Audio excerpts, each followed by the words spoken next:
Today's call is called The Prophet, and it's based on a television show that I'm totally fascinated with.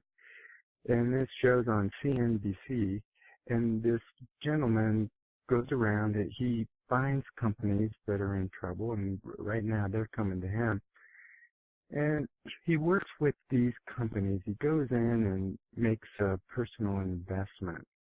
So he buys into the company, and he takes total control for a short period of time and makes some hard, calculated decisions.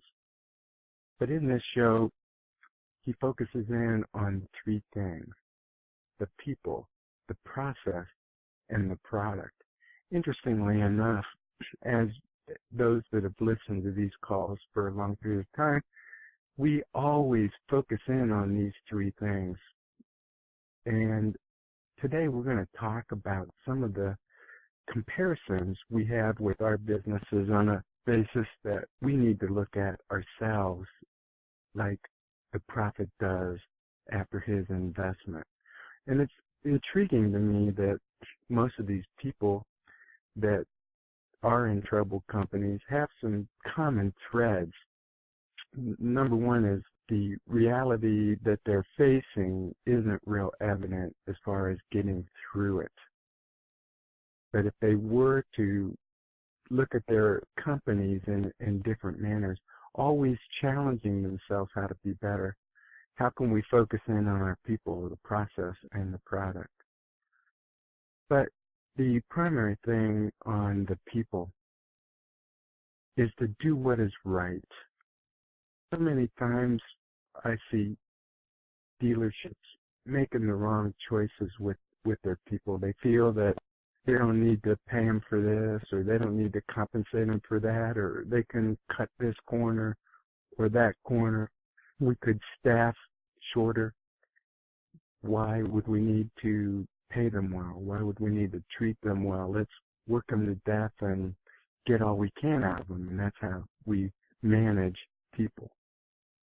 When I say do what is right, we need to understand that everybody needs to feel appreciated. The most incredible common job, if it's mundane and you wake up in the morning and go, I have to go to work and do the same thing, and factory work is just got to be the worst, where you push this button and it reacts, the machine comes down and goes to the next piece and you do the same identical thing.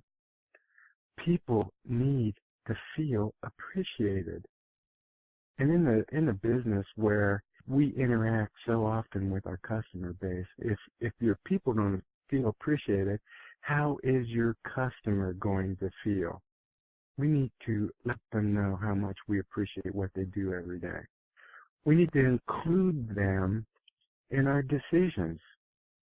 Why would we keep secret what we want to plan to do when they are the ones that are up front and center getting it done day in and day out?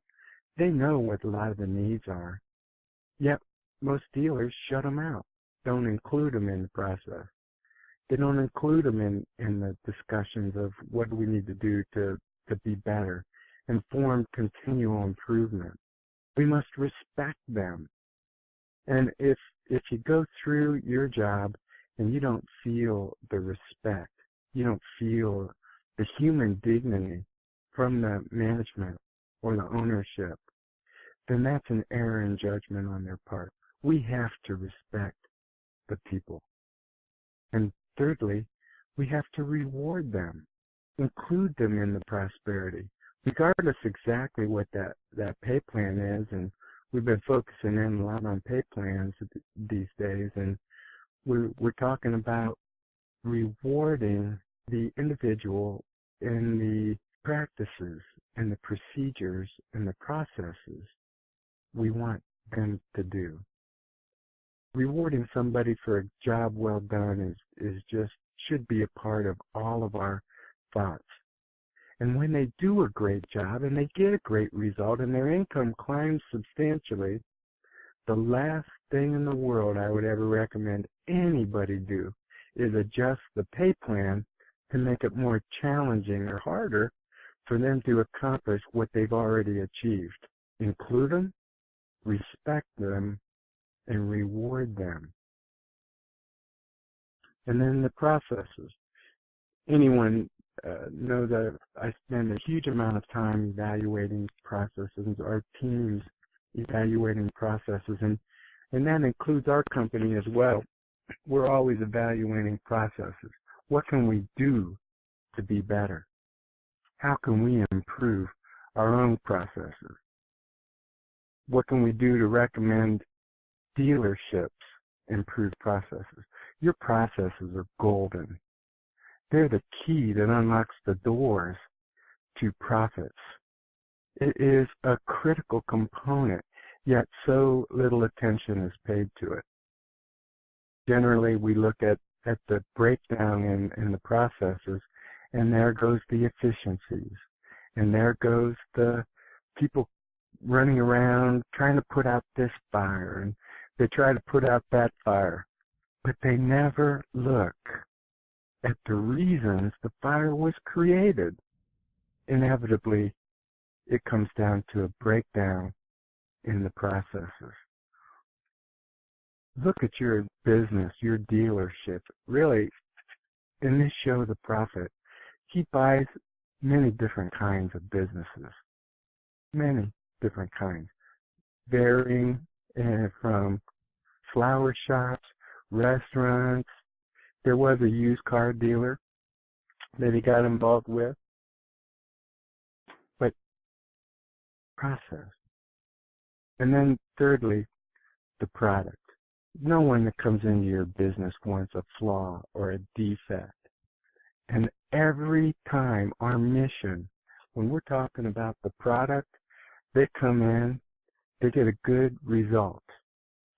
If the dealership exceeds the expectation of the client, this is where it's at. Are you washing your customers' cars? Are we taking an interest in doing the very best we can do for them? Or are we trying to minimize the importance of the product? That is why the customer comes there.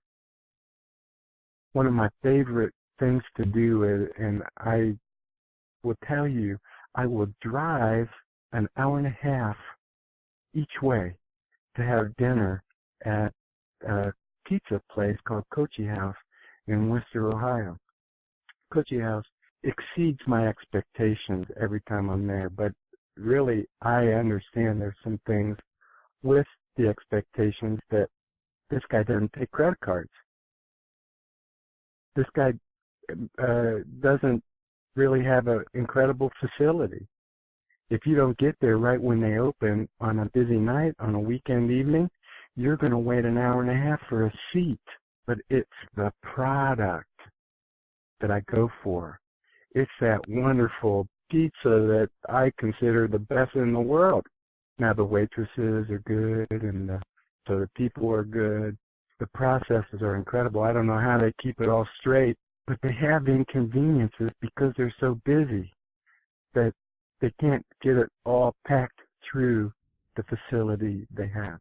Yet I go to that place for the incredible product. Our customers in dealerships are the same way. They'll drive out of their way. They'll not consider it an inconvenience if we have an incredible product. So I want to challenge everybody today.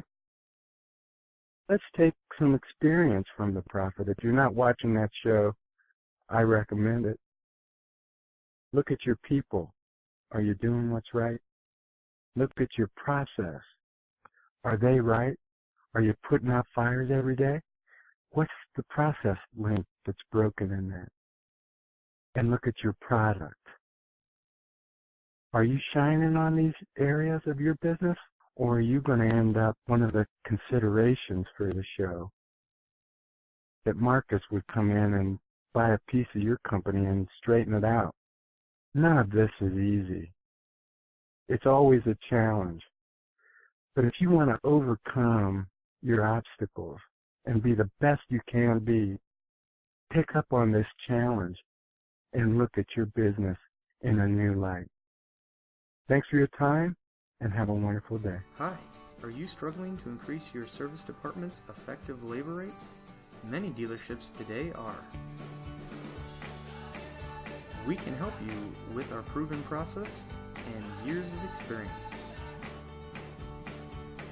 My team has been through all that you face today. We have found solutions for even the largest problems, such as employees that are not team players, no one updating the customer on the completion time of their vehicle, no walkarounds being performed at all, and worst of all, shrinking profit margins. Fix Performance is the solution you've been looking for.